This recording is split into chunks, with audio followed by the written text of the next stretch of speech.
বিসমিল্লাহির রহমানির রহিম। বিসমিল্লাহির রহমানির রহিম।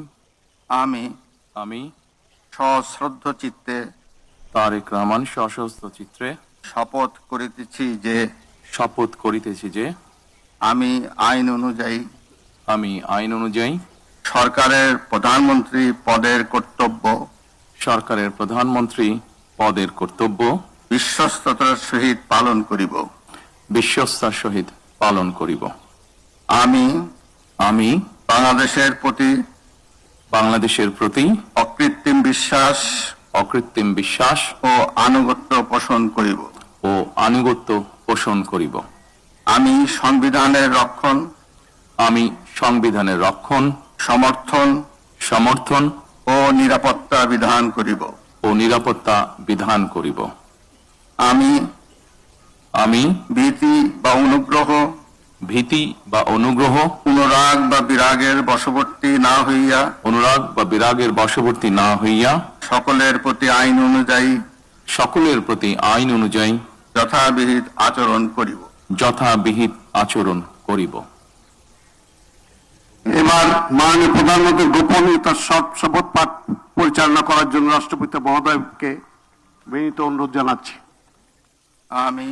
আমি তারেক রহমান সশস্ত্র চিত্রে শপথ করিতেছি যে সরকারের প্রধানমন্ত্রী রূপে যে সকল বিষয় আমার বিবেচনার জন্য আনিত হইবে বা যে সকল বিষয় আমি অবগত হইব তাহা প্রধানমন্ত্রী রূপে যথাযথভাবে আমার কর্তব্য পালনের প্রয়োজন ব্যতীত প্রত্যক্ষ বা পরোক্ষভাবে কোনো ব্যক্তিকে জ্ঞাপন করিব না বা কোনো ব্যক্তির নিকট প্রকাশ করিব না। ধন্যবাদ। মাননীয় প্রধানমন্ত্রীকে পদের শপথ ও গোপনীয়তার শপথ স্বাক্ষর করার জন্য এবং স্বাক্ষর শেষে নির্ধারিত আসন গ্রহণ করার জন্য বিনীত অনুরোধ জানাচ্ছি। জি।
গনি সাহেব, আমি কি নিচে চলে যাব?